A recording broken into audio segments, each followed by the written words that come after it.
right, I'd like to call to order the February 10th meeting of the Environmental Matters Committee meeting. And for the record, all the members are present. Alderwoman Finlayson and Alderman Arnett. And like I entertain a motion to approve the agenda. Move to approve the agenda as written. Second. I'm sorry, Alderman Arnett, were you going to amend the agenda? You mean to include some discussion of the resolution? Yes. I sense that the chair is not ready to do that. I do think we should discuss it, at least in general sense of the kinds of things you're thinking about in terms of your amendments, Rob. But, you know, if you're not ready, you're not ready. But that's fine. I can talk generalities. I just hadn't planned on, I'm not ready. I don't have the amendments ready. I've been focusing on the other legislation on our agenda. Not to mention yesterday's transportation meeting. So yeah, we can add it for general discussion. If somebody has specific amendments they want to propose, that's fine. Mine just are not ready at the moment. Yep. So yeah, you want to we could tack that on at the general discussion at the end. Yeah, why don't we do that? Okay. So I'll amend my motion to approve the agenda as amended. Second. All those in favor, please say aye. Aye. Aye. Which resolution are we talking about? R722. Okay, thank you. Okay, and approval of the minutes. Is there a motion to approve minutes from January 18th? So moved. Second.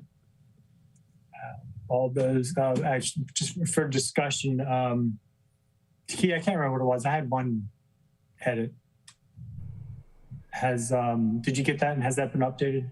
Yes, I updated it the day that you asked me to. Okay, thank you. You're welcome. All those in favor, please say aye.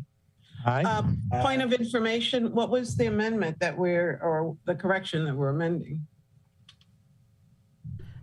Alderman Savage wanted a little bit more information under your discussion of 03821.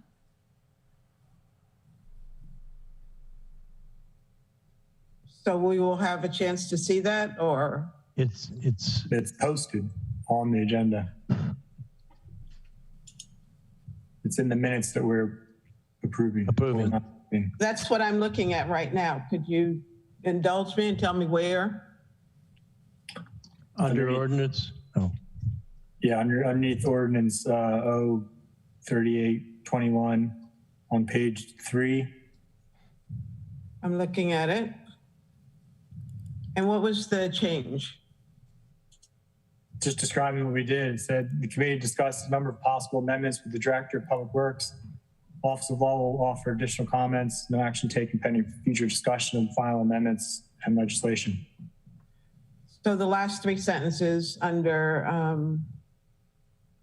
the motion is what's being amended? Yes. Okay. Okay, I'm good. Okay. All right. Aye. All those in favor, please say aye. Aye. Aye. All those opposed? Motion carries. We're now on appointments and reappointments. Is Ms. Raftovich available?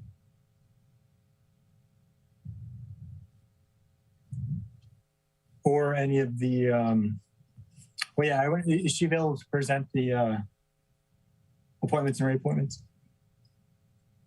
I don't see her. No, there she is. Oh, there. We see her. So you have Miss Yancey, Brianna Yancey, for the Annapolis Environmental Commission. The Annapolis. Oh, no, that is right. Environmental Commission, your environmental matters. I believe she received the link late, so is probably not here. Is that correct, Takia? she's not present. No, neither one of them are here yet. And I have spoken to her a few times. I don't know if you want, you have her resume in front of you, but she does have a master's in biology. Her undergrad is in environmental science. And she is currently working with the, Chesapeake, is it the Chesapeake Conservancy? She was recommended by Randy Rowell, who is the new chair of the Environmental Commission. And she has an excellent resume and was excited to join the board. She also worked with DNR, as you can see, and the and University of Maryland, Baltimore County. So both candidates look outstanding, but we do have that practice of, particularly for new members, wanting to talk to them. Understand. Yeah, did you hear from any of them? I spoke with John because I have his contact information and I thought he was going to come attend, but yes, I don't know. Honestly, I thought he had attended last time. Yeah, that was a different one. Like the alderman said, they both look to be very good candidates. It'd be good to hear from them, even if it's brief. If they have a schedule conflict, we can certainly try to figure out a way around that as well. I'll encourage them to come to the next meeting, and the chair of the Environmental Commission would like to appear before you next meeting anyway, so that might work out well, that they could all appear together. Okay. Sounds good. Thank you. I'd be in favor of just tabling this. What's the feeling of the rest of the committee? That's been our practice. As I said, certainly for people the first time, these are not first time people. These are very experienced people, but we always want to have the chance to warn them about the amount of time they're committing to. So no, it's always good to talk to them. And I think convey to them the fact that we appreciate their willingness to volunteer, but also just to get a sense of them when they come before us. So I would move that we, regrettably, that we postpone taking up these two candidates until our next meeting. Alderwoman, what are your thoughts? Sorry, I'm mute. I concur. It has been our practice for all the committees that for initial appointments, we want them to come before the respective committees. Reappointments are treated differently. So since these are both initial appointments, I agree we should postpone action until we have an opportunity to meet with them. All right. I don't think we need a motion to take no action. Is that right, Ms. Green? There is a motion. There's a motion on the floor to postpone by Alderman Arnett. Okay. Is anybody seconding that? The only other person, yes, she did. Okay. All those in favor of postponement, please say aye. Aye. Aye. Postponement carries. Motion to postpone carries. All right. Next up, legislation for the committee. First up, we have ordinance 03821, illicit discharge and connections for stormwater. And do we have, I think there's been some miscommunication on this. Do we have anybody from the Office of Law or Public Works here? Mr. Braithwaite. I want to hear from Duncan Hood because he looks extremely interesting. Oops. Oh, much better picture. Now we can see who you are. Mr. Hood, thank you for joining us. We'll get to the legislation. It's the next piece that's coming up on the agenda. Apparently I got a promotion, which is why I'm here all of a sudden. Hey guys. All right. So Mr. Braithwaite, do you have any update on this legislation? Are you aware of?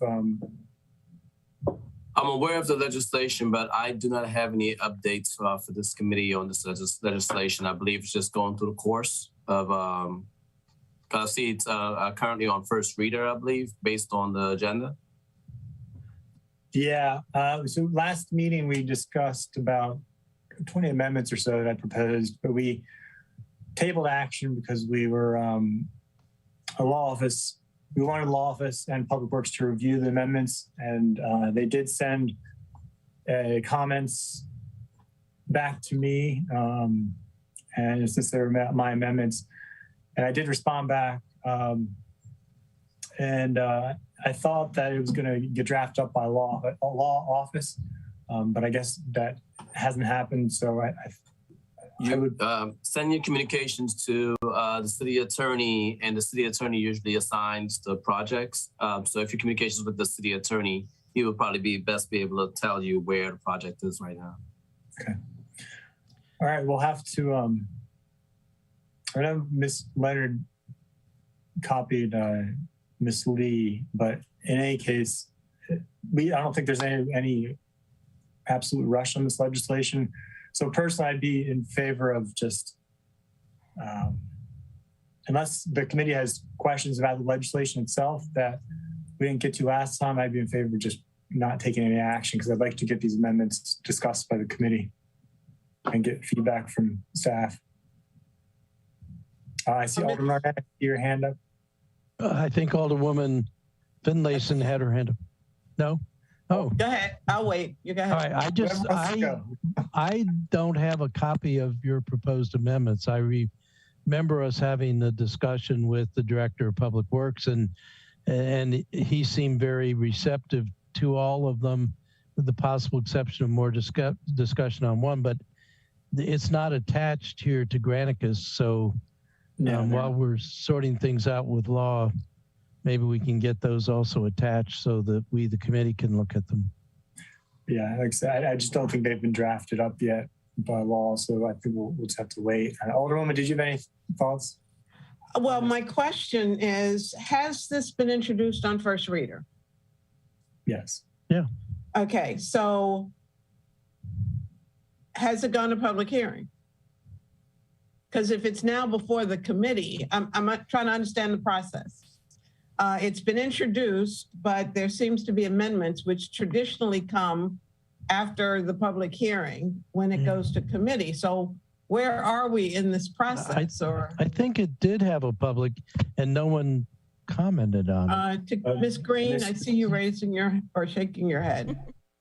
Yes, ma'am. It had a public hearing already, and so that's why it's before you on committee. At the last committee, Alderman Savage had some amendments that were proposed. You guys discussed them. That was the part of the minutes that he wanted me to add to the minutes, just acknowledging that you guys discussed them, but none of them were moved. And I just resent them to you all, Alderman Arnett, so you should be receiving them. Thank you. You're welcome. These are the unedited amendments. So I'm waiting back from the law office. I think I'd prefer to just hold off on this discussion until we have the amendments before us, the final amendments. I move we postpone action until we have the amendments from the Office of Law. I'll second that. All right, all those in favor, please say aye. Aye. Aye. Aye. Okay, we'll postpone action on this then. Next up. So I guess before we move on, Mr. Braithwaite, do you want me to forward this, I guess, to you or to Mr. Please forward to Mike Lyle's CC, and you could CC me, for example. All right. So next up, we have O-2-22 mooring permits forfeiture, and is the harbor master here to give us a briefing?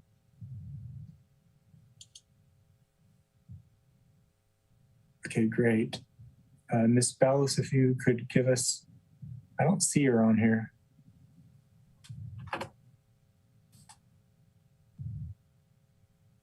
I'm going to open it up to the Harbor Master Office and then the Maritime Advisory Board.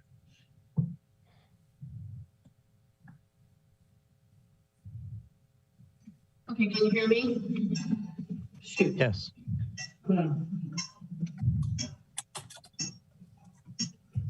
Better? Shoot.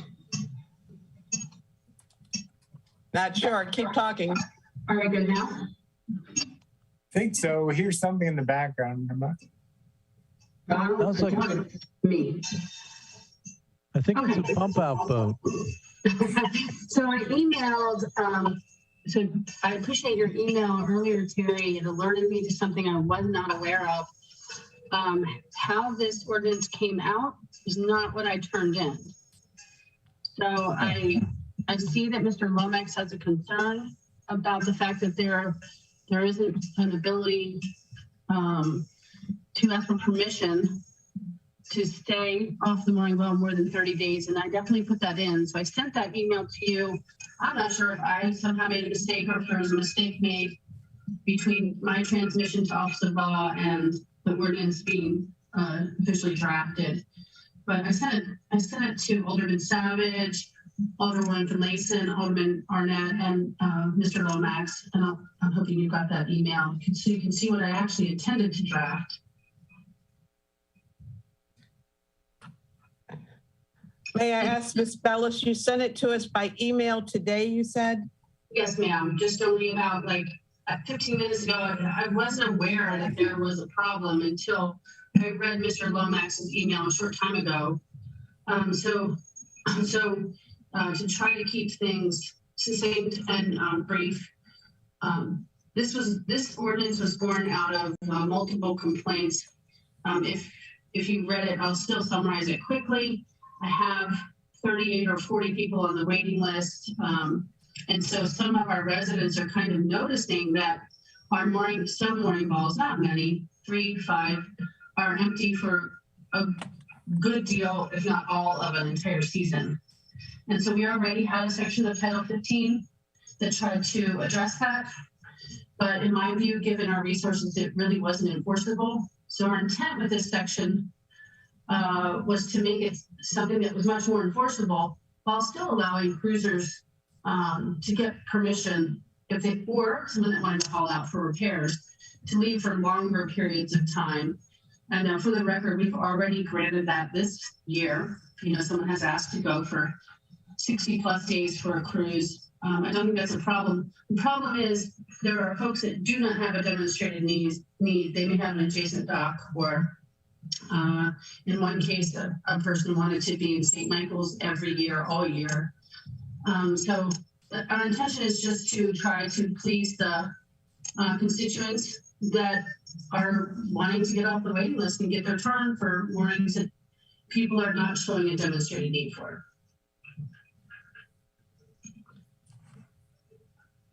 All right, and thank you, Ms. Bell. Any questions for Ms. Bellis before we hear from the advisory board? I see Alderwoman Finlayson here. Yes. Ms. Bellis, I am looking at the email that you sent today. So your proposal, your amendment for us is to strike through the capitalized section of B on pages 1 and 2 and insert your new language in that same spot. Is that correct? No. So the all caps is correct. But if you look at B, the section that says moorings may not be in disuse for more than 30 consecutive days. Additionally, unless the permit holder has received advance written permission from the harbor master. That's important because we still want to be able to do that. The earlier language said for such things as a haul out or cruising, and we don't want to curtail that. And I'm not sure how it didn't get into the ordinance. Like I said, I'm not sure, but we wanted that to be part of it. So when I read Mr. Lomax's email today, I was surprised and I was happy that he alerted shortcoming. I'm just trying to figure out how to impose your amendment, your correction here into the language that we have. So it looks like all of it is not needed. And I'm going back between two documents, so it's hard to follow for me. I mean, as well, but I will also forward to the group our contract that the city manager reviewed. And because the contracts were due, we did send that out in the hopes that whatever amendments will be somewhat similar to our intent.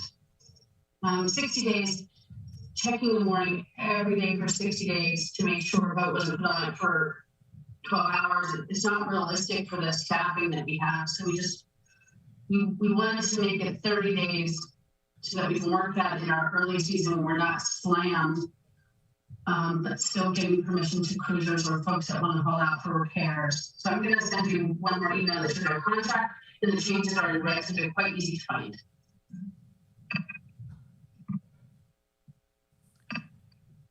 colleagues, are you clear with what's missing from this legislation and where the new language goes? I think I am, but. Yes, I think I get from what I gather, it's responding to one of the concerns from the Maritime Advisory Board about the way it was worded in terms of when. So it states in here that written permission is needed from the harbor master when the permitted vessel is going to be away for at least 70 days. But I think they're adjusting when you have to get that written permission from the harbor master. It's my understanding. I understand what they're trying to do. I'm just trying to figure out where to put the new language into this, how we could amend this to accommodate Ms. Bellis and Mr. Lomax's point here. What is the new language and where does it go? I think it's just a complete swapping. We'll strike what's currently proposed and just put in the proposed language from the harbor master if we decide to go that route. Well, that was my initial question, and I thought she said no. She was saying, I think what she changed was just part of, I think, the second sentence. But instead of just showing that, she kind of just included it all into one. Is that right, Ms. Bellis? You've only changed the second sentence, right?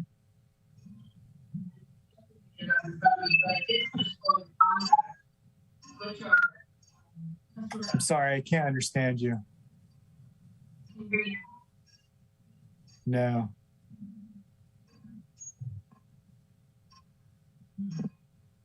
What about now?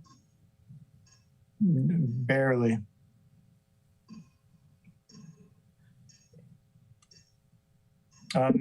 Alderman Arnett, while we're waiting on the harbor master, I saw you had your hand up. Yes, thank you, Mr. Chair. I would very much like to hear from the Maritime Advisory Board, but I will tell you that I'm not well disposed towards this legislation. I did attend the Maritime Advisory Board. As I understood it from the Maritime Advisory Board, the reason for making this change from 60 days to 30 days was because of the problems of the staff in monitoring the mooring buoys. And I understand that. And in fact, I think there are staffing shortages and problems, but I would like to get more information. My understanding years ago, and I think Mr. Lomax will be able to help us, and Mr. Duncan too, that we required the mooring buoy holders to put in double helix anchors, and that was at some considerable expense. And I also think that the use of these mooring buoys by big blue water mariners, they will be away for a while. A lot of people use the buoy during the cold months here, and then go up to New England in the summer, or vice versa, use the mooring buoys in the summer here and go down to warmer waters. So I think 30 days, it was, as was discussed at the advisory board, 30 days to sail up to the north or sail down to the south, and the time to come back really doesn't leave you very much time in those waters. And so I think that the 60 days that's in the current legislation is much more reasonable in terms of being able to use your boat and still maintain the buoy. I like your amendment, Mr. Chair, which is let us know that your buoy is not going to be used, and we'll sublet it out to transient boaters, and we'll collect the revenue from that sublease, and it'll go into the city coffers and maybe even go towards helping hire some more staff for the harbor master. But in any event, I think this legislation, I understand the intent, but I don't think it goes in the right direction. But I think the Maritime Advisory Board are our experts, and we got to hear from them. Yeah, I do want to hear from them. But before that, I do have a specific question for Ms. Bellis. So I think I recall reading it somewhere. This is, well, basically, how many mooring permits are you having a problem with right now as far as being vacant for a period of time?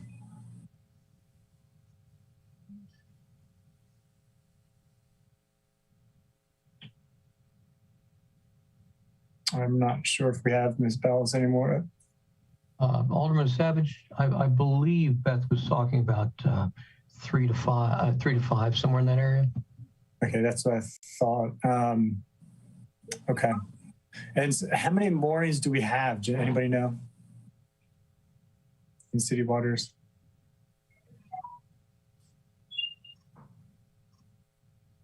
Mr. Lomax, do you happen to know? For some reason, in the back of my head, I'm thinking it's in the neighborhood of 30 or so. And I'm just kind of thinking about what's up Spot Creek, and there's 3 or 4 on Back Creek. But I wouldn't think it's much more than that. I think you're right. I think there's 5 on Back Creek at most, and the rest of them are on Spa. But now we can see Ms. Bellis. Not sure if we can hear her yet. Can you hear us? Wave a hand. Yeah. All right. Okay. All right. Well, we'll give you some more time. And I think the current waiting list, I think I saw, was around 20 or 30 people. 40. No, more than that. I thought it was 40. 40 people. Well, in any case, I guess while we wait for Ms. Bellis to sort out her tech, Mr. Lomax, do you want to, or Mr. Hood, do you want to give us an update from the advisory board? I'd be happy to, and then I'll let Duncan also. I sent everyone, and Alderman Finlay's, and I apologize, I just sent it to you while we were on this call. The sort of the current law, the issues that we saw. And the current law has only basically one provision. It says if you're gone 60 days, you risk forfeiture. The revised law, I think I'm echoing on Ms. Bellis. The revised law, proposed law, is that there's 2 criteria. One is don't be gone more than 30 days, and there's no companion, although I think it was intended, there's no companion provision for permission to be gone more than 30 days. That provision is only in the second part of the proposed revisions. The proposed revisions is worded such that if you were gone any 52 days out of 122 days in the period of, I think it's June 1 to October 1, any 52 days, if you're gone from your mooring during that period, you have to have permission, otherwise you risk forfeiture. And the first thing that comes to mind is, if there's not enough staff to enforce 60 days, how are you going to enforce 52 days spread over 122 days and keep track of that? It just isn't going to happen.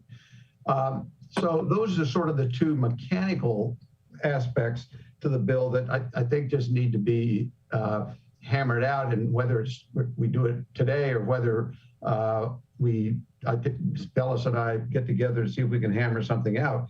But a couple of other comments. Alderman Savage, I think, or maybe it was Alderman Arnett that made the comment that yes, these leaseholders, some of them have spent, they've spent a considerable amount of money to upgrade the moorings that they're on. And I think they're going to be a little upset if they get kicked off after 30 days, or that they not have availability of permission to do that. But really, the biggest problem I have is this, as Alderman Arnett pointed out, it's not at all uncommon if you're going to go away for the summer, is you're going to leave by around the 1st of June and you're going to come back the 1st of September. Those are the hot months in Maryland. You're going to go north, and likewise, you could leave as early as to beat the hurricane season. You might leave as early as October or September to go south, and might not come back until June. So I appreciate, and I do appreciate Beth's problem with having to try to monitor for 60 days and wants to cut that period down. But the second half of the legislation says I got to monitor 52 days spread out over 122, which seems even less workable than 60 consecutive.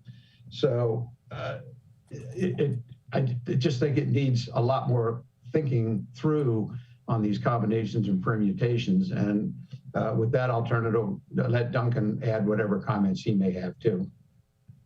Yeah, thanks, Terry. I completely agree. And the point, I believe, and where this started with 30 days, is that Harbor Master Bellis really has a very difficult time tracking more than 30 days on a mooring. I think Alderman Savage's idea about subleasing is spot on, because we have these empty moorings sitting there while people are sort of chafing at the bit to use them. So that's how 30 days came about, to make it more manageable for her. Were someone to leave for more than 30 days, personally, I don't think it's unreasonable to ask them to advise the city that they're doing so. Thank you. Do I have audio yet? Yes, you do. Yes, you do. Fabulous. I'm so sorry. Let me know when it's my turn. Are there any questions for the Maritime Advisory Board before we allow Ms. Bellis to respond? I'd like to hear from Beth, but I do have some questions. Okay. Ms. Bellis, you want to? Yeah, let me start by answering the questions. There are around 40 annual moorings. Of the 40, I would estimate 38 of them are not cruisers. They're local people that have a boat there for their family. Not to say that they might not want to be cruisers some other time, but in my experience, that's not what we have there. There was also a question to the group: how many are not on their moorings? And the answer is 3 to 5. So 3 to 5 of those, and I know the circumstances behind each one of them. One has a waterfront dock that's been loaned to them, so they keep their boat at the waterfront dock, but they want to have the mooring in case they have guests over. Then they'll take their boat to the mooring. That's not a demonstrated need. One person works in St. Michael's on a boat restoration, so he goes there for 59 days and comes back on the 60th day and then goes back for another 59 days. That's not a demonstrated need. So in my experience, I have not had this request. And I did have one request this year that was quite specific. He did want to go for the 3 months that Mr. Lomax is describing. we looked it over and said, of course, enjoy your cruise, have a great summer, no problem.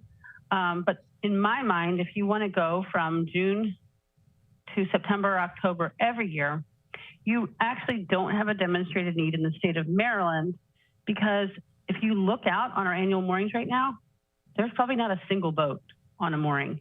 In my experience, our customers do not use the moorings in the winter time, except for maybe one or two customers. So I certainly respect and understand Mr. Lomax's concern for our cruisers and our folks that have put money into the moorings and the helix. But I will tell the group that if it stays at 60 consecutive, I don't know that there's anything I can do to quell the complaints. There isn't a reasonable way for me to enforce that unless I got camera coverage over the mooring field, which I have explored and have not come to good end. Thank you, Ms. Bellis. Alderman Arnett, you said you had a follow-up question? Several, starting with Ms. Bellis. A lot of people put their boats up on the hard in the wintertime, then they weatherize them.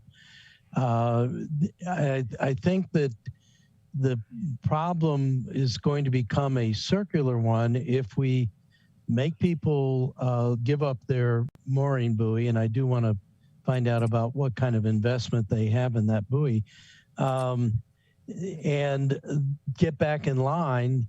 It is going to really make things very chaotic. And that's why I've been thinking about the notion of maybe the real problem here, other than the 3 to 5, which I really do understand your point, and I think that that's being a little greedy on the part of those people. But maybe we need more mooring buoys. The other thing is maybe we need more mooring buoy fees. I mean, if you can hold a mooring year in and year out without using it, maybe the mooring buoys are too cheap. So I'm really glad you. I'm really glad you said that, because we actually provided for both. I'm glad you said that, because we've actually provided for both. When you look at my budget, we were asking for a $200 fee increase, and we are putting in a grant proposal request to put more mooring buoys in. Excellent. You have my support. All right. Too bad I'm not on the finance committee. Did you have any other remarks, Alderman? Well, I remember years ago, and Terry, you might help me with this. Didn't we require people to put in double helix anchors? And was that for private mooring buoys, or was that the city mooring buoys as well? I'm got some confusion there. I think there were two things that happened. One is, I think, and the harbor master can correct me if I'm wrong, but I think there's an annual or biannual or there's some periodic requirement that the owner pay for and have their mooring inspected, like with a diver. Diver goes down and inspects it in the chain, and that's at the expense of the mooring, the leaseholder. And I do believe that there was a requirement that moorings be upgraded, and I think it was a double helix, and it may have been about the same time that the mooring field was going in the front 40, and then later in St. Mary's Cove, et cetera. But I'd be interested to hear from Ms. Bellis about how many in the budget, how many new moorings would you propose to put in? Well, we're working with a contractor now to see where they can fit. But quite honestly, the transient moorings bring the city more money. We're turning away so many boats every weekend that I'm inclined to do transients instead of annuals. And then there was one more thing I wanted to answer. I'm trying to remember what it was. Oh, I would like to speak to the idea of subletting. Subletting moorings for someone leaving longer than a month is a wonderful idea, but it's super tough when you come down to the logistics. because the way that those moorings are put into our software, they're kind of like that particular space is programmed as an annual. I'm not saying it can't be done, but it's going to be tricky and it's going to be difficult. And my inclination is, if we can't enforce that you have to have a demonstrated need, then why should I sublet it? What will I benefit from? Well, the subletting would give you the fee for the use of the mooring, the extra fees. I'm saying if I'm the person that is the lessee, oh, and I leave for 2 months. If we change the legislation, that's not a choice. Understood. Makes sense. But I do want to point out, in deference to the situation you're facing, Madam Harbor Master, subletting is an additional administrative burden and requires staff time, so it's not cost-free. And it would be important that if we are going to think about doing that, that we at least cover the cost of the additional staff time and administrative time. And I would be very surprised if you wouldn't be making the argument the need for more staff.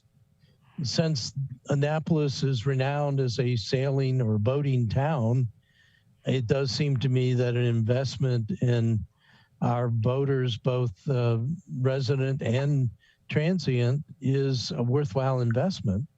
So again, you would have my support on that, but that is a budget issue. And of course, everybody's very lavish with spending money till we find out we don't have the resources to cover that spending.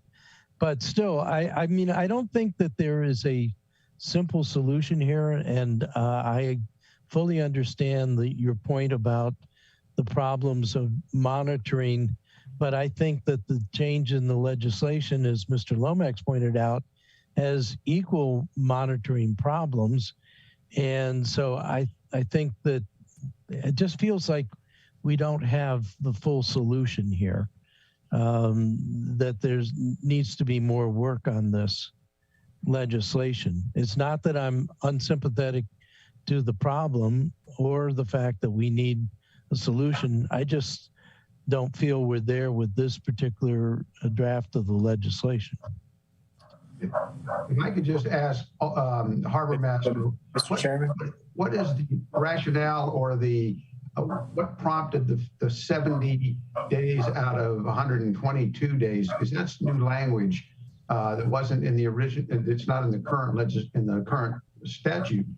And I don't know. I'm curious where that came from. I think when we kind of brainstormed and roundtabled this, our team said you need to be there at least more than half the time. Because I definitely think if I'm looking out over the creek and I'm number 38 on the list, I've been waiting for 2 years, I would be frustrated. But other than the that you make more money if you were to put in more city moorings, we could quell a lot of the vocal outcry of 40 people if we put in at least 20 additional private moorings, for which we raise the fees on.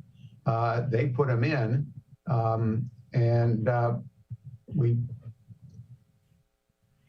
As long as we know that we're doing that because we want to have more services for our constituents, because annual moorings are a great place and they're a very economical place to put a boat in the Severn River. In fact, the only economical place.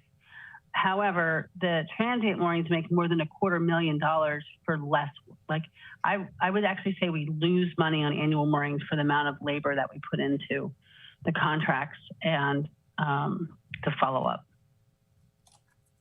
Well, again, that becomes a fee schedule, and certainly a couple $100 increase on the fees is, for somebody who's on a mooring, is probably a very small increase. But okay, so I saw Alderwoman Finlayson, you had your hand up. Yes, thank you. Just a couple of questions. Ms. Bellis, what does it cost for an annual mooring contract or lease agreement? So for a resident, it's $1,050.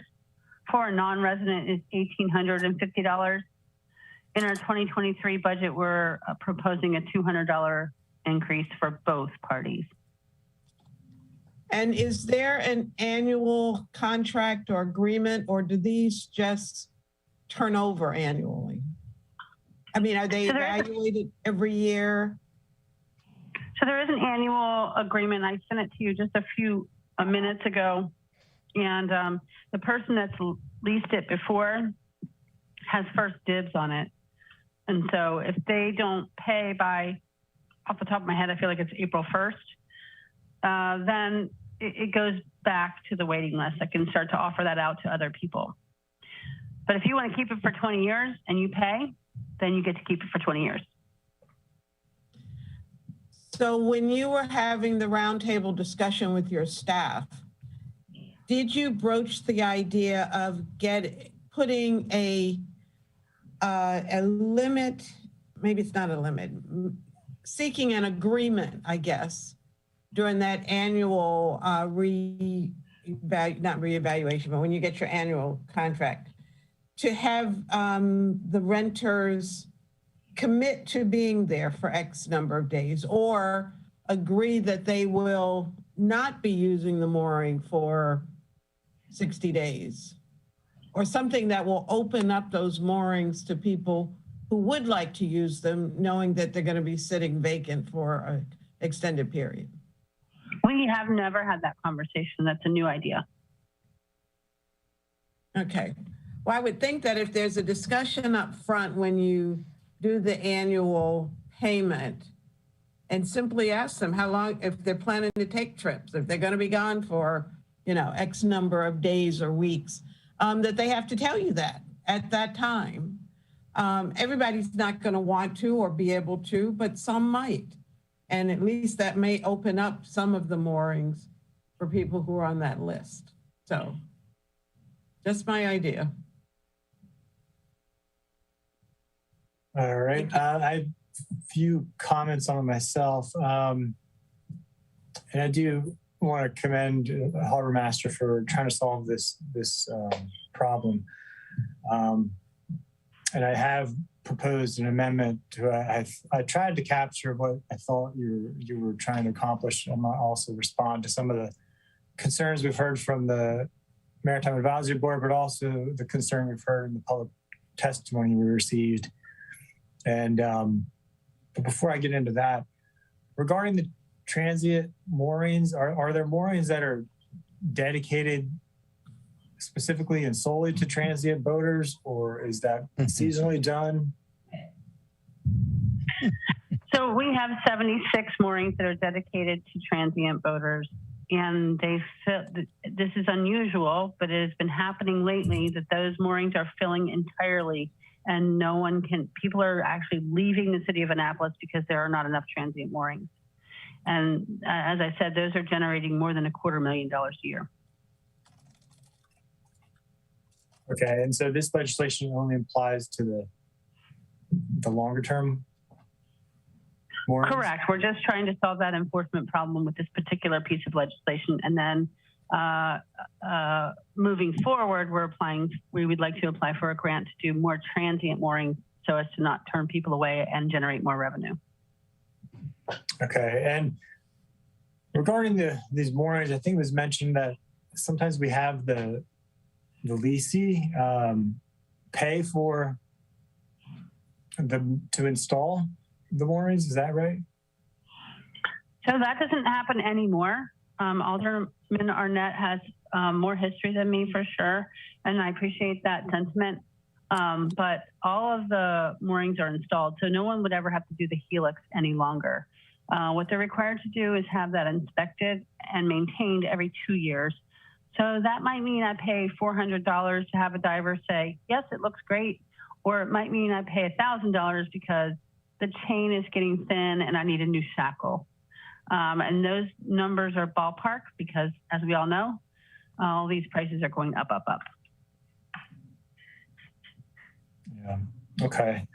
But the All right. point there, if I may, Mr. Chair, is there is an investment that's being made by these leaseholders or mooring holders, and making that kind of an investment and then having it go away after 30 days, I just don't think that makes good sense. The economics of that, a $400 inspection every other year, $1,000 chain. If you have to replace the mooring itself, the anchor, but then it could be gone to the next user. I don't quite understand how we can justify that. But I have a more fundamental question. I'm looking at this, and the placement of this particular section of code is very strange. It's right between state and federal permits and approvals and unlicensed, unauthorized structures. Madam Harbor Master, you had mentioned a demonstrated need for the mooring buoy. That's got to be in some other place in the code. And I know we're talking about revising the code, but shouldn't all of this stuff be in one place so we could look at demonstrated need when we're also talking about forfeiture of slips and things like that? Is that demonstrated? Absolutely. Yeah, it absolutely should. And Ms. Leonard and I have spent countless hours revising the code because we shouldn't have moorings on one side, and then we talk about house barges, and we talk about building new structures, and then we talk about moorings again. I am also frustrated by that. I agree, it should be all together. Yeah, but we have done hours and hours of work to get this rewritten. But I'm understanding this is held up a bit because I'm understanding the city's considering hiring a consultant to look at Title 15. So I'm not sure where we are with things. But nothing's being held up. It's still going through the process, but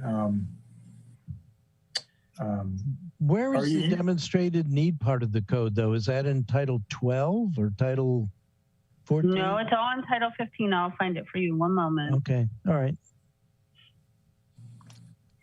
Or were you referring to the rewrite is on hold?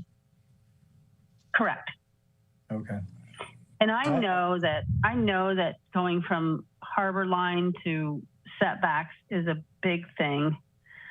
I understand that planning and zoning has some hard work to do. All right. Well, so I'm not quite comfortable with the existing language. Just I just don't think it addresses some of the concerns that we've heard from advisory board and the public. I do want to move my amendment so we could possibly have a discussion about that.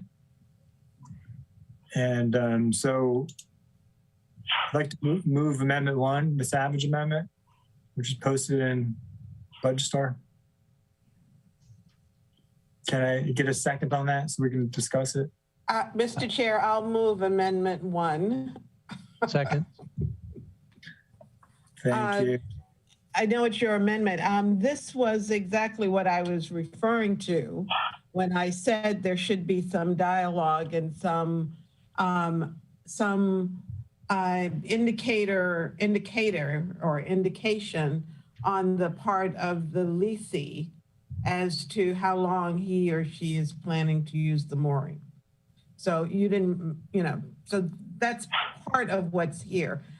May I ask Ms. Bellis, I think I would like to see more discussion on other options, because we've heard several options today and they haven't been considered and they haven't been priced out. So I think there are some other options before we get to a point of making a decision. So thank you. Yeah, but I would also like to caution the group, like we are getting weird stuff like people trying to do Airbnbs on their annual mooring. And so we just need to be careful when we're letting people sublet that they're not exchanging a fee, and it doesn't wreck it for our residents. So now I have an annual mooring, but I'm never at my annual mooring to always sublet it, and nobody knows, but I'm taking a fee for that. So we just need to be cautious about that. Well, let me follow up, because I was talking about us subletting them, not the person who's leasing it. Because that way we could address the people who are on the waiting list. So I'm only subletting to the transients. Is that what we're thinking about? Well, maybe they're called transients, but maybe they're not. If they can lease it for 30 days, is that considered transient? I mean, transient, the federal definition is 2 weeks, but we don't have to follow the federal definition.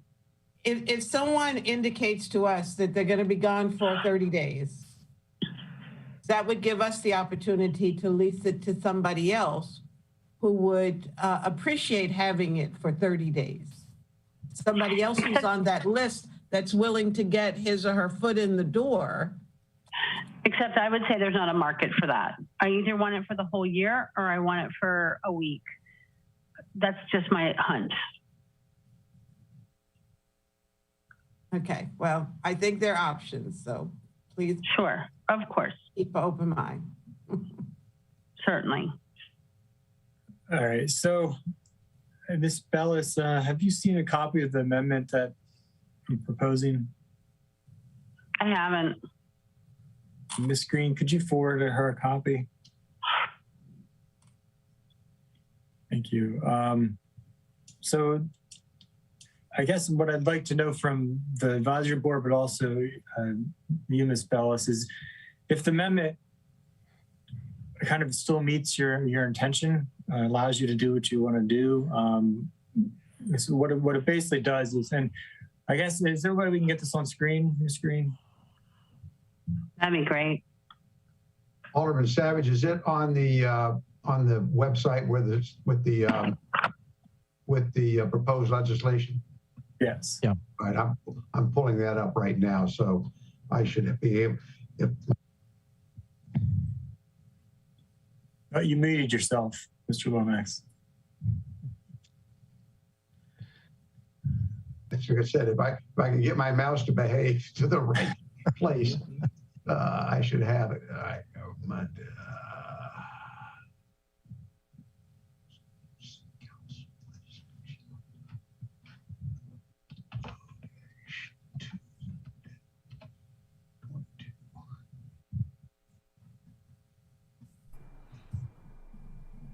Takia, are you able to get that posted or brought up on the screen? Yes, I just sent it to Madeline so she can Okay. post it on the screen for you guys.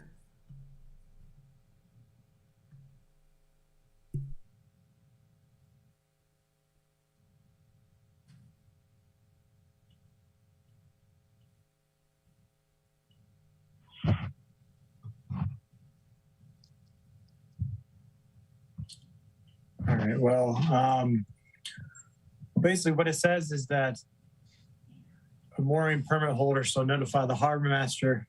Oh, here it comes. So a permit holder should notify the harbor master if the mooring will be vacant for more than 30 days. So rather than the permission, which I think there was some concern about, this just requires notification to the harbor master if it's going to be vacant for more than 30 days.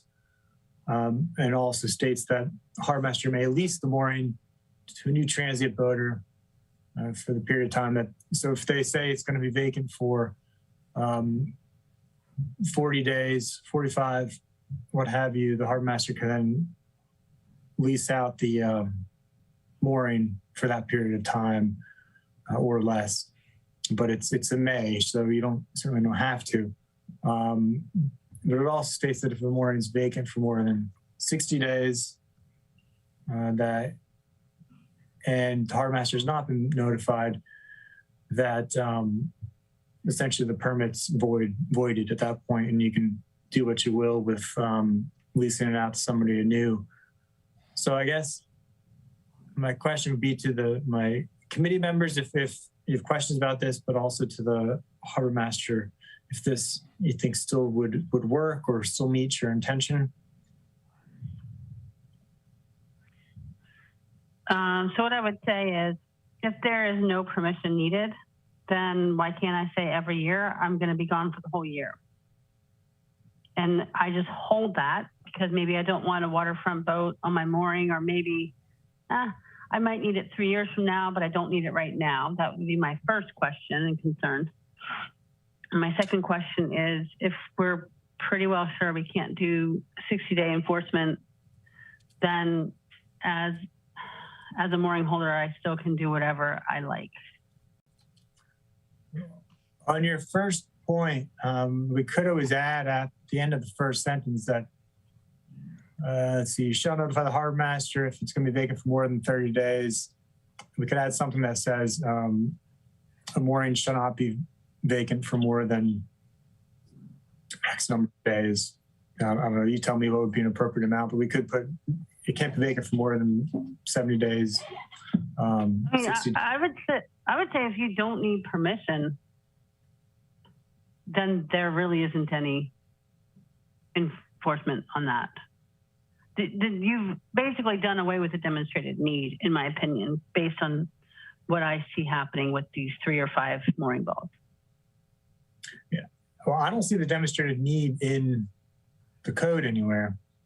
I know it's here. I'm looking for it right now. I've been scrolling the whole time. Here it is. Wait a minute. And if it's in there, it should probably be in this section. It should. It is here. I will find it in a moment. But that's also, I imagine, a difficult thing to legally. I don't know if Mr. Braithwaite has any questions or concerns about. Would that be difficult language to enforce in terms of establishing a need?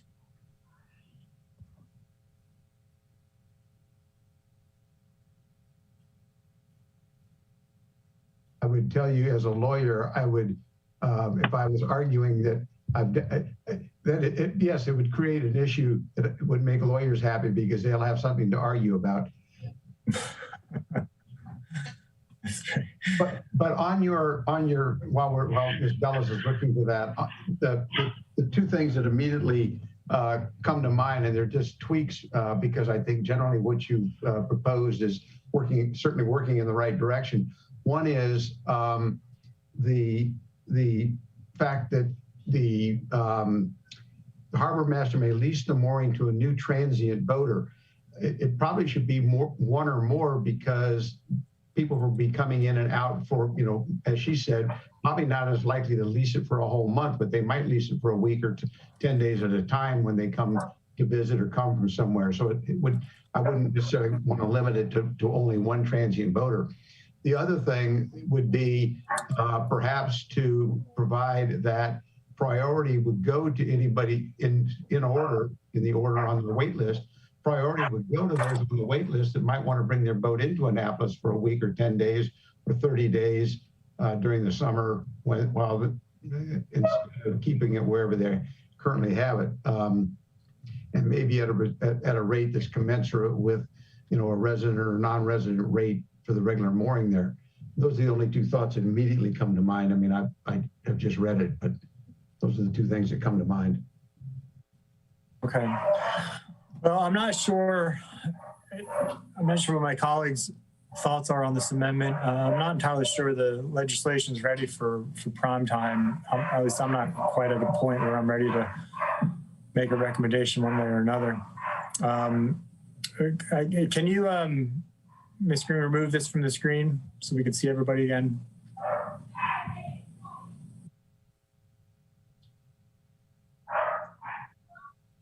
All right, and the colleagues have any thoughts?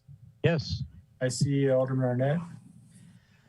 I agree with you that this is not ready. I appreciate, and every time I hear from the harbor master, this situation seems to get more and more complicated and untenable. I almost wonder if we can find the time. I would like to have a work session on this where we have staff and council members and members of the boating community all able to weigh in at one time. That might not happen very quickly. I think we're fairly well scheduled up. In terms of your amendment, Mr. Chair, I'm loath to put an amendment which may or may not be workable on a piece of legislation which, quite frankly, I don't think is workable. And so at this point, and particularly given we have another piece of legislation, I would propose that we postpone action on this until we can get some more information. I really would like to pull together all of the different pieces of Title 15. And by the way, I'm part of that holdup. I just sent another text to Mike Melanoff. He and I have been talking about working with Kevin Scott about the overall rewrite of Title 15, which is egregiously in need of it. And I almost think we need to get all of the maritime stuff in one place and instead of scattered throughout 15 and in other parts of the code as well. But in any event, I just think that we need to have more time to think about this. And Mr. Lomax, I believe you had talked about, I see your thing that shows the before and after, but talking about the Maritime Advisory Board coming up with an alternate draft recommendation for this. In the meantime, I wonder if there isn't something we can do about the 3 to 5 really recalcitrant people that are clearly at their convenience and at the expense of the 40 people on the waiting list, keeping some mooring buoys unavailable to either annual holders or transient boaters. That just seems like that's got to be addressed. Well, first of all, let's see if there's a second on your motion to postpone action. I will second that motion. Before you go on with that motion, you actually have one on the floor for the Savage Amendment 1. Well, That's what I thought that's what we're postponing action on. No, I was postponing it on the whole ordinance. Oh, well, can we do the amendment first? Can you change it? Well, I'll just withdraw the motion on the amendment. I withdraw my second of your motion on the amendment. Oh, wait, I think Except it was my motion on the amendment, but okay, that's okay. We'll get this straight one way or another. So yeah, I'll withdraw the motion. Okay. I withdraw my second. Now, since All right, now I have a motion that we postpone discussion of this entire ordinance. And we need more information, and I think we need a better solution. My intent was to postpone it till next month in hopes that we would have more refinements. I'll second that. And I'd like to make a comment, if I might, and I'm going to be brief. But Ms. Bellis, when you're looking at your options that I hope you'll bring back to us, if you're proposing an increase in the fees to, I think you said $200, consider what not increasing the fees would look like for those people who committed to acknowledging that they're leaving the buoys vacant for 30 days or more. Does that make sense? No, I hear what you're saying, but I'm not sure I understand what you're saying. If someone agrees to acknowledge that they're not going to be using the buoy for the whole 112 days, that they are going to leave for, say, 30 days, if they're willing to acknowledge that up front, then you will not be charged, we won't charge them the additional rental fee. So for example, the 200 additional that you're talking about increasing their fees. Did I misunderstand you to say that? Yeah, no, you did not misunderstand me, but I would say that you're creating an incentive. And with 40 people on the waiting list that could wait for 3 or 4 years, I just think this is a commodity. You could pay $8,000 or $10,000 for a slip, and the group needs to remember that having a mooring ball means you're the only person in the whole city that gets to keep a dinghy at a street end, which is one of the reasons people love this. So I certainly will consider Alderwoman Finlayson's comments, but I can tell you that the value is, the demand is much bigger than the supply. Well, I think that's obvious because you have an extended list. I'm trying to come up with some options. So I would like for you to look at all options, even if they don't feel like they have merit. Of course, we certainly will. Consider everything. Okay, sure. Thank you. Of course. All right, and I want to also mention, I asked the law office, Mr. Braithwaite, if you take a look at this too, if language is added regarding transient boaters, see if we need to add a definition of that in the code.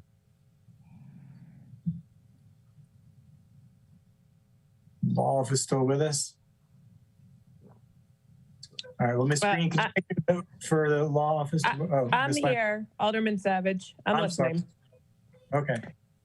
Yes, I'll make a note, and I'm fairly familiar with Title 15 rewrites, so I will. Great. I will keep that in mind.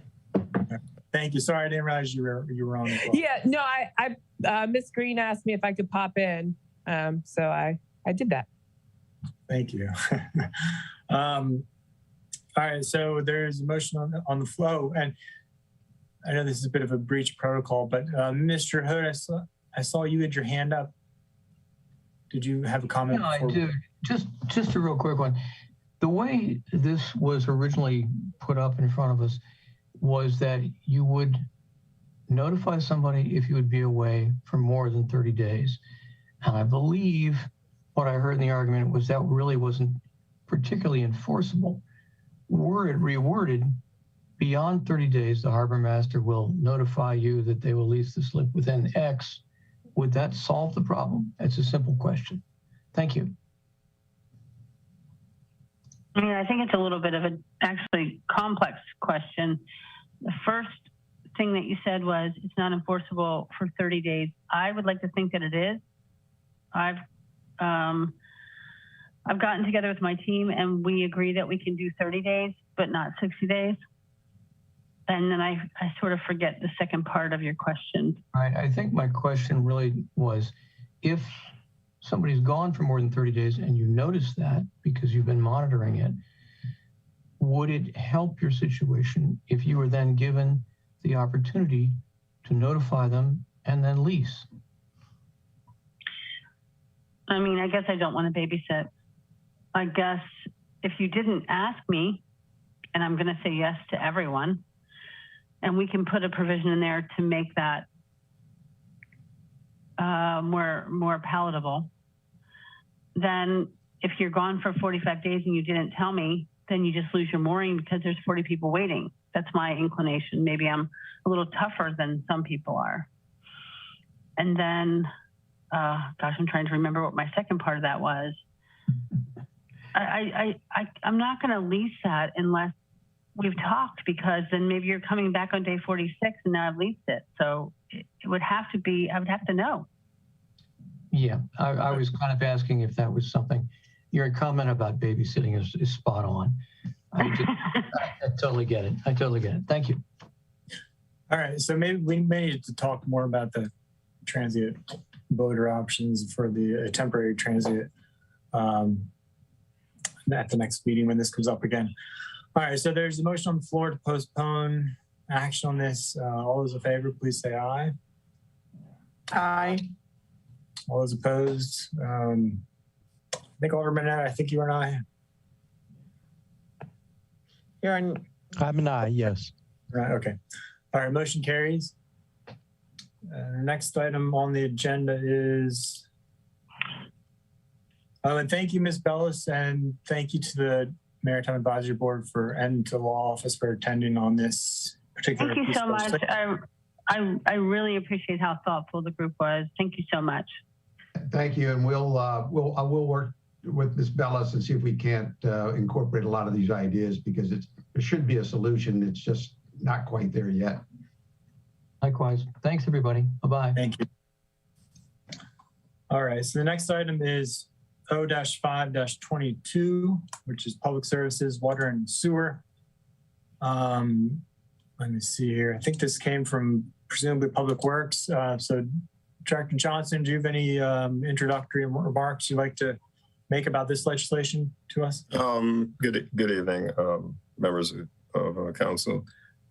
This resolution is a fairly simple one. It just sort of identifies who has an ability to sort of access the water system. I don't think there's anything else really to add to it beyond that. It's fairly straightforward. Okay. I had one question for you, Director. Just to check. So the page 2 on line 11, it says that you see utility contractor licensed in the city desiring to make this connection may do so upon receiving a permit from the Director of Planning and Zoning. It used to be Public Works. Is that correct? It does need to get changed to Planning and Zoning? I think the building permits, are issued really through planning and zoning, and that may have a reason why it is sort of authorized in that way, was written in that way. I think that was the thinking, that we don't, we can issue permits, but really the building permit, the guy who's doing the construction, if he has to make a tap for a development or a home, he often is doing it under the auspices of a planning and zoning permit, not a public works permit. Right. Just for a grading permit, that's issued by Public Works, right? And not planning and zoning?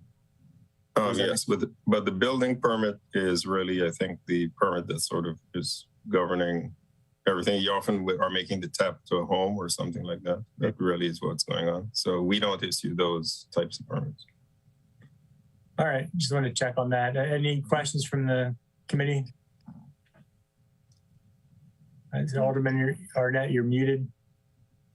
I'm ready to make a motion that we make a favorable recommendation to the City Council on O-5-22.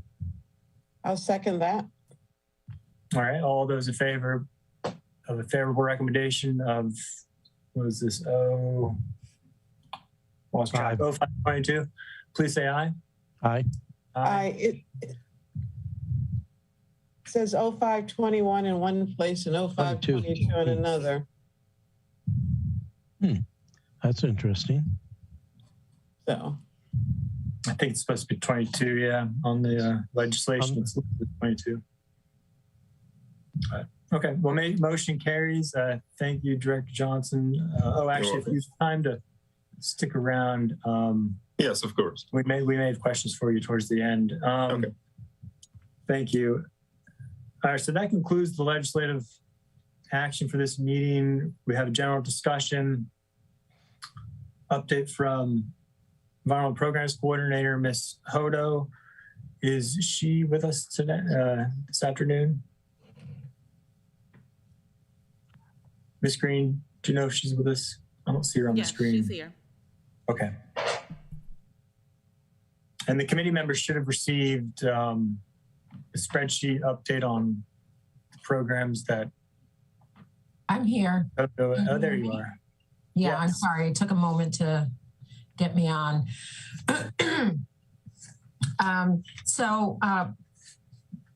Jackie Guile, Deputy City Manager for Resilience and Sustainability. Jackie Guile is out of the office for a few days, so I'm just sort of stepping in to help her out.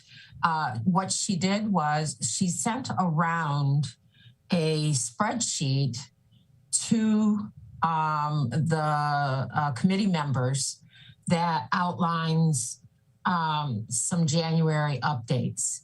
Now, I can go through the spreadsheet, which could take a little while, or I could maybe, if you have questions about anything specifically, or would you like me to go through the spreadsheet?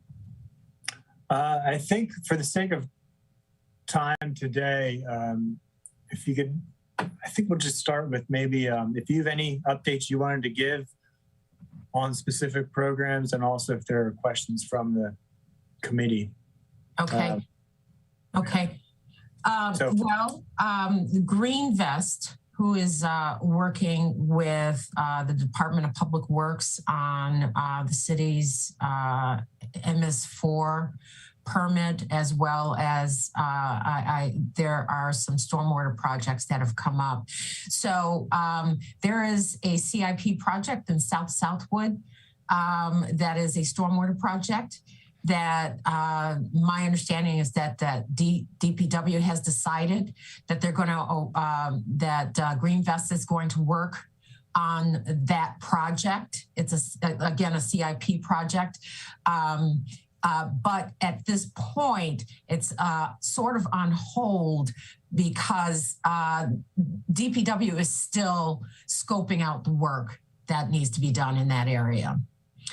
As well with the MS4 permit, we have not been holding monthly meetings because DPW again needs to scope out the work that's going to be done. So Green Vest is still going to help us with MS4 and stormwater projects, but they're sort of on hold right now because we need to figure out exactly what they're going to be doing. Director Johnson, I see that you've shown up. Did you have anything to? Yes. I think that what you said is basically correct. We're in the process of developing the scope for Green Vest for this coming assignment year. And part and parcel of that is we're taking a closer look at the MS4 program in entirety and finding the best places to get them to assist us with meeting the requirements of the minimum control measure, the 6 minimum control measures that the permit subsumed within the permit. On the Southwood project, it's really, it was assigned and initially intended to be done internally with staff, but we were not able to get the staff to be able to focus on that given other assignments they were working on. So this decision was made to have Green Vest take over that project and deliver it for us, which they were quite capable of doing. And that Southwood, though, if I'm not mistaken, that's to install a new closed storm drain system in that community, right? Part and parcel, that's part of it. We're also looking at low impact design improvements that would be used where possible. We're using rain gardens and other sorts of features where they are suitable and where we have permission from residents. We try to work collaboratively with the community to alleviate a lot of the flooding. One of the problems with that community, or the main problem, is that it was built without any stormwater conveyance. So that the further you are down in the reach of the drainage, if you will, the higher the water is. And during heavy or torrential rain, you get quite a torrent of water that makes its way down to the bay. There's so much water that it picks up any garbage. It sort of becomes sort of like a litter. It kind of washes the street and carries the litter down. So it's not, in addition to flooding, it's also a pollution sort of an issue that we have to try to alleviate. So we feel that by capturing portions of that runoff, using some more low impact design with a main sewer to sort of supplement, or maybe the other way around, a main sewer with LID to supplement, that we should be able to sort of address everything that is needed to cure the problem that we're having, and they've had for a long time. Yeah, well, good to hear some LIDs being incorporated into that.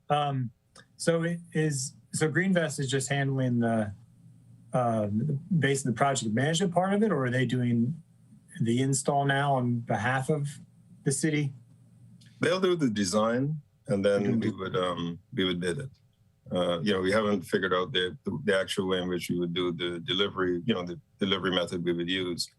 It might be, at this point, it could be design, bid, build. They will develop plans, and then we bid those. Or as things evolve, we might just go the design build option where we just contract with the design build entity to do the work. It's unlikely that Green Invest would physically construct it, but they would prepare the documents that would be used to build it. Okay, and is that being paid from money out of the CIP that we approved last budget, or is that coming out of the Watershed Fund? It would be a combination. There was money that was put in the last. Now that was sort of like a guesstimate at a very conceptual level. The number will be refined as the design is evolved, so that additional monies we would probably go to the Watershed Improvement Fund to supplement it. But we're still at the beginning phases, so we're just working with a very conceptual number based on sort of an assemblies type of an estimate that's being made, square footage and things of that nature, linear footage. But are they to do that concept right now, are they being paid out of the CIP or out of their existing contract? They'd be paid out of their existing contract, but the design, with a project like this, the design is probably the very tiny percentage of the total cost of that project. I don't anticipate it being a significant cost. Yeah. The main cost would be the construction. That would be where you would spend the big bucks, so to speak, to get it done. Okay. Well, I have a little bit of concern about that, just because at last year's budget, we did specifically pass an amendment to the original proposal was to have this whole project be paid for out of the Watershed Protection Fund, but we passed an amendment that had to be a traditional CIP through regular bond funding because it was more oriented around a closed storm drain system, not necessarily watershed restoration. So I'm a little concerned now if we're using Green Invest's contract, which was put in place primarily for them to oversee the watershed projects, retrofits of the BMP, and also just installation of the restoration projects themselves. So I have a few concerns about that. Well, with the LID, I think it is it's probably a reasonable approach to sort of try to fund it in the way that we were thinking about it. In that if we have sufficient LIDs, the city does get credits from that. Yeah. And so that would sort of fit squarely within the rubric of what that fund is meant for. As far as the conveyance, I agree that if it were entirely a conveyance project, then it should be bond funded. But it's not that where possible. We don't have an unrealistic understanding of the volume of water and know that we can't percolate all that water, and some will have to be conveyed. But we would, as the project evolves, we would find the correct split to use. It's right now a very conceptual phase. We don't have good answers to that at this point, but those will improve as the design is developed. Okay, sounds good. And I guess if that is the direction you're going, it might be good to update the CIP project page in the budget to reflect that it is going to incorporate some, or you're looking at it potentially incorporating more LID components. Yes, we will do that. Just so we can keep that in mind. All right, thank you. Any other questions on that particular item from the committee? Doesn't look like it. All right, so I'm sorry, Ms. Hoder, you can continue. Just a quick update on Hawkins Cove. We have the $65,000 that we got from CBT for the project. We also have a private citizen that donated $65,000 toward this project. The project manager in the Department of Public Works is working to put together an RFP for this project for a design build firm. So that we're working on the RFP right now.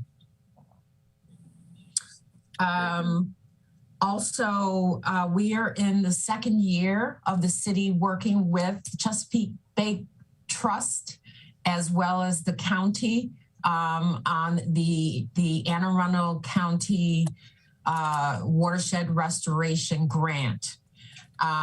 There's up to $300,000 that's available for small and large stormwater projects.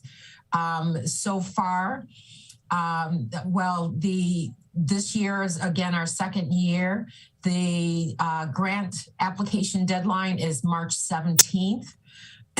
So it's coming up. And one of the requirements in order to apply for the grant is that we do site visits so that we can sort of discuss the scope of the projects, the costs, any changes that they might want to make, and et cetera. And so far we've had 9 site visits. So, and we're looking at large and small. From a rain garden or from a bioswale to living shorelines. So that's that. Ms. Soto, hold on. Alderman Arnett, is your hand up? You're muted. I know, get it. Okay. I notice on this one that there's something for the Tecumseh parking lot. I'm kind of curious what that is. Well, right now the Tecumseh water really hits the building, falls off the building, and goes right into the drink, so to speak. Yep. They're putting together. They actually applied for funds last year for design of some BMPs that can try to address some of that precipitation that hits the building and ends up in the water. And so they were awarded funds for design. They are also this year looking for additional monies to finish design and go into construction. Is that something I can find in eTrack-It? It's not at that level yet. Okay. It's not at that level yet. They have reached out to whatever contractor, and I'm not sure who their contractor is, for design. Once they get the design and they are looking to get into permitting and whatnot, that's when we would enter it into eTrack-It once they start the review process with the city. Thank you. And for my colleagues' information, this program is basically mirrored off of a similar program that the county has with agreement they have with Chesapeake Bay Trust, where they have a grant program with a couple $100,000, I believe, that goes towards community projects. Like and so, for example, if there's a community in your ward that has drainage issues or that just wants to put in a rain garden to help treat some of the water, they could potentially submit an application, I believe, to this program that could potentially get funding from the city through CBT to help get those projects implemented. I mean, that's a kind of win-win. We help address community concerns, but we also get potentially some water quality credit towards our TMDLs. Is that accurate, Ms. Soto? Yes. Good. Thank you. Sorry, you can continue on, Ms. Soto. Thank you. Okay. I don't know if Director Johnson might want to speak to this a little bit more, but he has spoken to Jackie Guile about revising the sediment and erosion control piece of the code so that it better reflects resilience and and climate change. At this point, I believe he is going to be soliciting input on the revisions from environmental stakeholders, including the Waterways Cabinet and potentially developers. And he's also working on an inspection checklist to improve the inspection quality and internal memorandum and an internal memorandum providing direction for supportive inspectors and stormwater engineers regarding inspections and enforcement. So we are, Director Johnson is working to improve site inspections and what inspectors are able to do with these inspections for construction sites, et cetera. Anything that you'd like to add to that, Director? I think that captures it, and I sort of laid out some of the pieces of what we're working on together. The full-blown rewrite of the code, I plan to in my internal schedule is to probably commence that in roughly about a month, where we would sort of go through. I'm in the process of sort of going through and organizing the existing code and looking at some other codes for reference. And then we would begin to work in earnest. We'd set up the committees that would work on it and sort of work our way through seeing where we can introduce a bit more resilience. Being a coastal city that feels the first effects of sea level rise and climate change, the effects of climate change, I think that is an important component to include in a modern code. In addition to going over, and I think the members of this committee are very familiar with many of the changes that have been made to the inspection protocols that are being used for ESC compliance on sites. And we are in the process of redrafting. It hasn't really cleared, gotten legal sign off yet, the internal policy for how inspectors would enforce fines as well. But all of those are in the works. And at the end, it will produce a more robust response and consistent response in dealing with these sorts of issues on sites that are both large, that's greater than an acre, and small, which are an acre or less. And so that's focusing on the sediment control, or is that going to include the stormwater management law? It will include stormwater management as well. To me, I don't separate the two. I know they've been separated from a code perspective, but they're all connected. They're really part of the bigger puzzle. So the stormwater code will also undergo the same exercise of examination and modernization where appropriate. Great. Good. Yeah, and I look forward to hearing more about that. As I've mentioned to you before, I think I've been working on changes to 1708, just the sediment control. I've been wanting to get to the stormwater management, but I don't think I'm going to get to that. So it's great to hear the departments that you're already looking ahead to that. But I think my changes are going to focus more on the enforcement procedures and practices, I think, from a code perspective and the standards. So we'll have to see. At some point, I'll probably finish my draft within the next few weeks, and I guess I'll send that to you and see if you have thoughts about if it's something that we should keep separate or incorporate into just one larger piece. So we'll have to. But anyway, just to make you aware, and thanks for your. Sure. Thank you. And if I might suggest, given that we're going through the exercise of writing the code, that I would think from logistically that it might be better to present it as one comprehensive change as opposed to piecemealing it, because I think that we run the risk of not seeing the collateral connections between when we do it in that kind of very focused way. There are often collateral effects that sometimes can be missed. But if we approach it in a more comprehensive way, it allows us to sort of think through everything that what is obvious in the code, and then what the impacts are as well. Because we should vet this with not only the environmental community, but also our developers to see what impact it has. Is this going to have a significant cost to doing development? Is this going to have some other technical concerns that could be missed if we don't sort of approach it in this way? And we want to make sure that the code that we have has sufficient teeth to it, but is also one that is easy to implement and beneficial to all parties, right? With the same goal of protecting the environment. That'd be my recommended approach. That's the way I would prefer if we could approach it.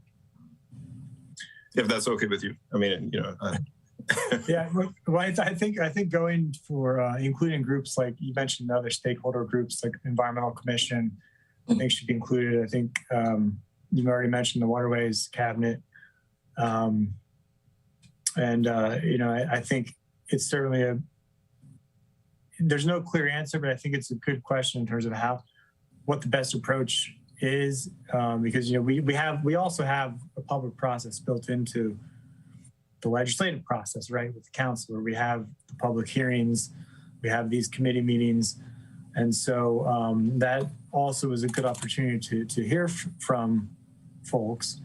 And but yes, I think there's also opportunity to get some of those issues addressed before it's even introduced, right, getting addressed in the forefront. But I guess I'm trying to think how to say. I think it's important to be mindful of like you said, who is included from the get-go, because I've seen legislation on the state level be put together with a lot of emphasis and influence from the developer stakeholders, and you end up with legislation that gets no buy-in from the environmental community and legislation that doesn't pass or isn't effective, right? And so I think if maybe we could just have more of a discussion about that separately, about ideas about what groups might want to be included, and a good way might be to go forward with that. Yeah, so, but anyway, I'm really glad to hear that that you're working on that, so thank you. You're welcome. Any other comments from the committee? Seeing none. Sorry, Ms. Hodo, do you have anything else you'd like to? I'm going to share two more things with you since we're running out of time here. We have two pilot composting programs. One is in Hunt Meadows, and one is in Truxton Park. The Truxton Park, we're working closely with Annapolis Green on that composting project. And I can't tell you, I can't remember exactly when it ends, but it's for about 6 months, and it's already been going on for about 3 or 4 months. And then the Hunt Meadows composting project is being overseen by the city itself. It's a pilot project to see what it might take to bring composting to the city and how that might work out. They've got about a 20-25% participation rate in Hunt Meadows. Their Public Works is planning on sending out sort of another blast through the HOA about the composting pilot program, and see if we can get some more buy-in to the program. What else is there? I think that's it. And they're potentially going to be putting together a survey to send out to all citizens, not just the Hunt Meadow community, but to all citizens on, questions on to figure out how we can get people interested in and involved in composting throughout the city. So that survey should hopefully help inform as well. And then the last piece I'm going to share with you today is I am personally working on renewing the city's sustainability certification through Sustainable Maryland. And this is a sustainability program that is through the University of Maryland.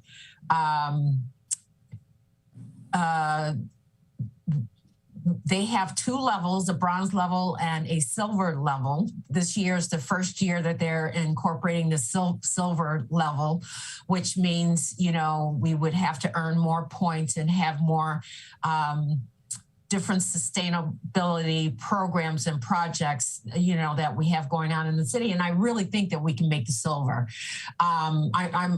I can tell you almost positive that we're going to make the silver. That is going to be all of my presentation for today, I think. Okay, great. Well, thank you, Ms. Hoda, for all the information and all your work on these projects. It's a lot to work on. And I do see the hands. And yeah, so just a few things, I guess, for future meetings. I know former Alderman Littman kind of did this with the committee in terms of had different topics per meeting mapped out, but I guess at some point I would like to get a more deep dive update on some of the green vest, how the contract's going, what kind of projects they may have installed and what's in the pipeline for that.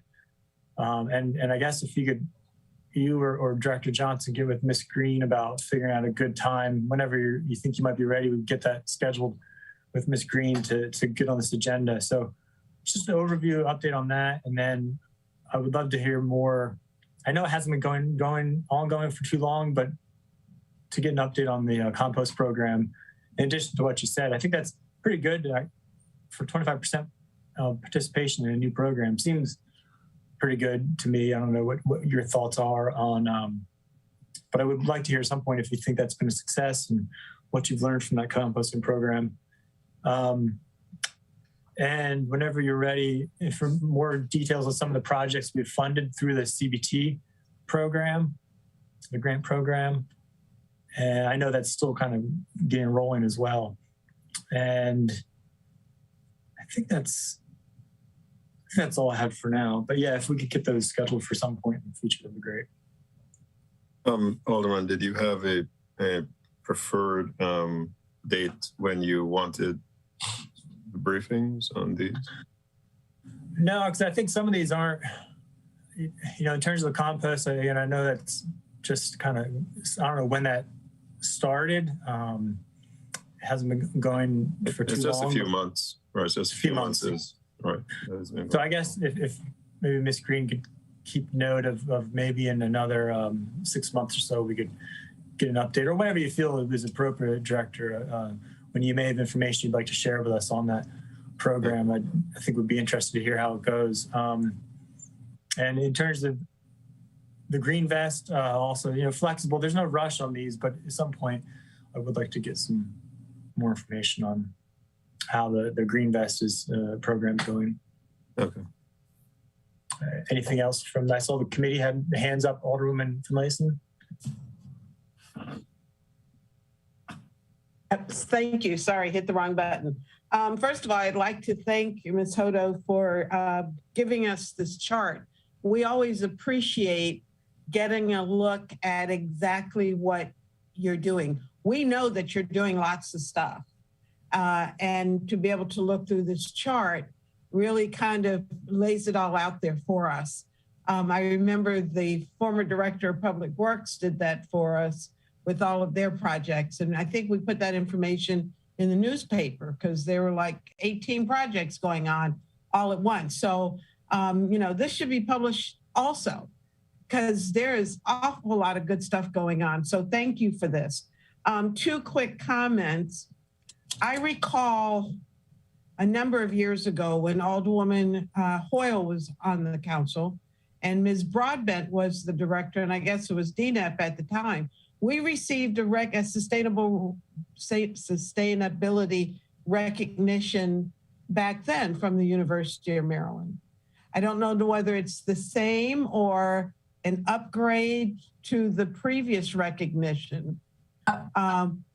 Okay, just to let you know, this program, we received our first sustainability certification from Sustainable Maryland in 2016. The certification is for 3 years. So we renewed our application again in 2019 and received the certification again in 2019. And we're now 3 years in again, and we're doing it for 2022. So anything prior to 2016 would have been something different. Okay, well, we're still getting the recognition, and so you're to be congratulated. Thank you. And lastly, composting. I'm a indoorsy kind of person, so composting is not my favorite subject. But I have to tell you, a number of years ago, I went to Annapolis Royale, which was our sister city when we were heavily engaged in that sister city program. It's in Nova Scotia. Every household in Annapolis Royal compost. Not some, not every other one, every single household. And I've often wondered how they got everyone to buy in. And so, you know, maybe looking at how others have done it to get some strategies for how you can convince me to put something in my backyard that might attract a snake. Good luck. But, you know, others do it. And, you know, so that's just my little suggestion for you. So thank you very much. You're welcome. My compost has attracted a snake. See? So we will never have 100%. I can tell you that right now. We will never. Yeah. All right, well, thank you. And I think that's a great idea about getting some of these things in the paper again from somebody in the city. I think it'd be good to let the public know about these projects. And Alderman Arnett, you had your hand up? Yes, thank you, Mr. Chair. First of all, I guess the alderman doesn't want to know I have a snake in my desk at City Council.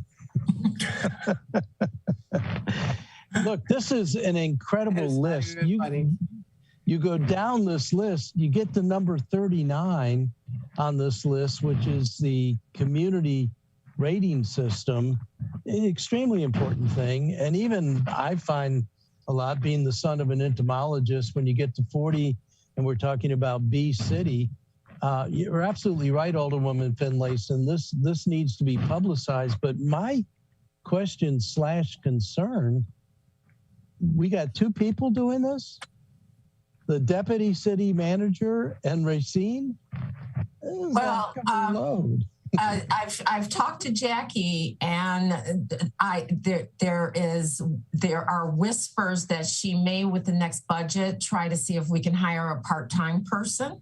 Jeez. So we are taking a look at what a part-time person might be doing for us. But yeah, it's just the two of us. I think the council has again and again been on record of how much we support the environment. And I know I do, and I think everyone on this committee for sure does. To have this number of projects with the complexity and the importance, I hope that we have one person on this committee who's also on the finance committee. I hope Alderwoman Finlayson is paying attention. Here. No pressure. I mean, this is an incredible amount of work, and every one of these things are fascinating and very important. So, yeah, Deputy City Manager Guild has worked very, very hard. She's done a lot. Well, I think you have too, and I think we need to make sure we're paying attention to our priorities when it comes time for budget. I know you get help from the Director of Public Works and elsewhere, and that's great, and that's why we're a team. But still, this is a very impressive list and a very important list.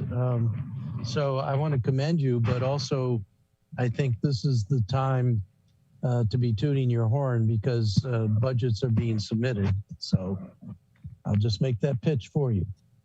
Well, and Alderman, I think it's also important to say that Director of Public Works and that department's been doing quite a bit for the environment as well. The programs, a number of the programs on that list are joint projects or ones that are headed by Public Works. And so maybe we, curious what the Alderwoman thinks since you're on the Finance Committee, but it might not be a bad idea to get maybe take some deep dives into some of the budget requests that are related to the environment in this committee. Because I know the directors had, I know you were mulling some over in your mind regarding enforcement program and other aspects for stormwater.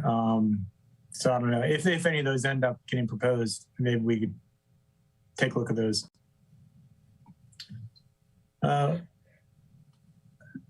Any other comments on this section of the agenda? Nope. Okay. All right. Well, thank you, Ms. Hodo, for the report. And thank you, Director Johnson, for your comments on that. You're welcome. The last item is the item we added, which was R722. And this is the resolution. I can find my notes here. Of course, I don't have it up. So R722, it's legislation that's dealing with pollution program and enforcement, that kind of thing. And so I know this was, my colleagues have some comments on this, just to let you know where some of the things I have on my list to work on, because it was clear when the director took, well, Alderman Arnett and I know, Alderwoman, you were unable to make it, but when he took us out to the site, was it a week and a half ago, 2 weeks ago, to the project site, that it's really has been turned around quite significantly. The site itself, during the last rainstorm, there was very little to no discharge, I think, that left the site itself. And then in terms of was the rain we had last week, we had more of a minor, well, we had a bit of another issue off the site on the road, but I think, Director, I think you mentioned in an email today that is being on Old Maps Neck Road. I think you mentioned that issue is being addressed. Correct, it is, yes. They're going to temporarily pave the area in which they're laying the pipes. So that should help address that. Great, yeah, great. And I think to some of the points I've heard is for me, because I'm one who introduced the legislation, I did specifically call out reliable in the whereas clauses in the resolution, but the actual hereby resolve clauses did not mention it, because it's more, the intention of it's more just to clarify some of the enforcement I guess clarify some of the measures that the council would like to see that are allowed for under the law and under the code. And so since they've turned it around, it's on my list to try to work on some amendments that would essentially remove the mention of reliable from the legislation and just have it be focused 100% on just general condemning pollution in general, and also just beefing up the enforcement, that kind of thing.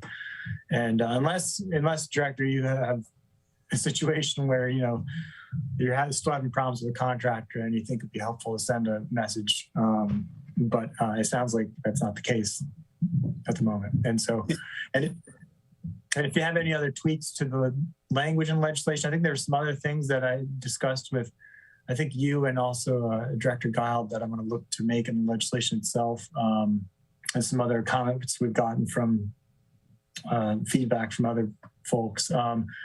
So that's where I stand with it. My colleagues wanted to discuss this, so if you have anybody have anything you'd like to talk about related to this legislation?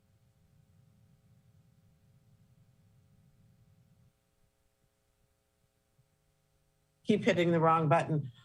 Well, yes, I'm glad to hear that you are going to amend some of the items from it that I found to be inappropriate, I think. And I spoke to the law department as well as Mr. Johnson about, I guess, legality and constitutionality. But what I was told was it's only a resolution and it doesn't carry the weight of an ordinance. And so not to worry. But, we've also learned that, things, even though they're the sense of the council, are sometimes taken more seriously than intended. And that's not quite the right verbiage. But But anyway, I'm hoping I will have some amendments. I had hoped to have them out, but I have a crisis going on in my family right now, so I haven't been able to do it. But I will have some on Monday. Hopefully they won't be necessary because your amendments may speak to that. But I was just concerned about the tone that we were taking and the specific target within a specific piece of legislation. So, and I thought maybe you would want to discuss it since it's your legislation at this committee meeting, but no. So that's okay. We'll talk about it on Monday. Well, I thought that's what we're doing now is discussing the legislation. Well, it wasn't on the agenda, so I didn't bring my amendments and you didn't bring yours. I don't have mine. I tell you, it wasn't on the agenda because it wasn't referred to the committee, and that's just I prepare my week based on what's on the agenda, and I've barely had time to organize what I had on the legislation on the agenda currently. It's no intention not to discuss it. I mean, I've been pretty forthright starting about 2 weeks ago about how I intended to change the language. I just haven't got around to it. So there's really nothing to see here in that sense. All right, so anything else? Alderman, you have your hand up? Yeah, I think we should take a second to celebrate how far we've come and to give Director Johnson some recognition. I'm so impressed with the automated checklist that integrates photographs, which now are going to be time-stamped, adding a summary at the bottom that talks about actions to be taken, which was your idea, Alderwoman Finlayson. And as you say, when we walk the site, I mean, there's always going to be something from time to time, but the turnaround was truly impressive. And the contractor had a ton of staff there. So it was clear that they wanted to see what we were going to say and see and look. So I think they took that walkthrough extremely seriously. So I'm very hopeful that this is going to be behind us with lots of progress made and lessons learned. So I always like to accentuate the positive that comes out of situations that weren't necessarily a positive situation, but certainly also to recognize Director Johnson's efforts. I truly do appreciate them. And I think it's made, so thank you. Thank you. Yeah, and Director, if might be a good time.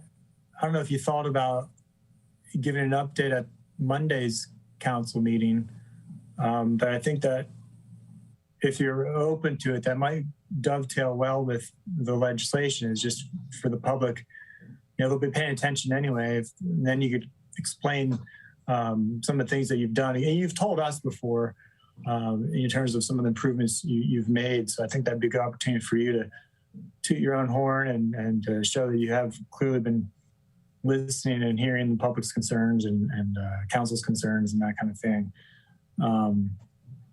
Because so if you're open to it, sure, I'd be glad to do that. What were you thinking in terms of an update? Did you want a formal presentation, or could you just tell me a bit more of what you're looking for in terms of, you say, an update? Whatever you think would be appropriate. I think just a oral presentation would be fine. A summary of some of the things you've done. If you felt like you wanted to highlight, like show a copy of the report, that'd be an opportunity to do so. But I think just I think it'd be good to be a part of the public record. And yeah, sure. I mean, yes, I'll be glad to do that. But it doesn't have to be anything too complicated. I know you've plenty to do, so don't feel like you have to give some like 20-minute presentation. I think just a couple minutes update would be okay. Very good. Totally up to you. I will do that.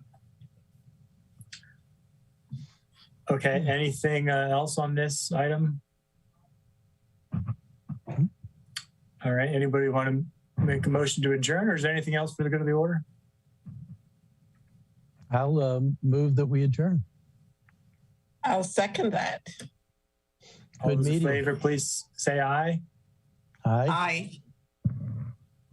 All right. The meeting's adjourned. Okay.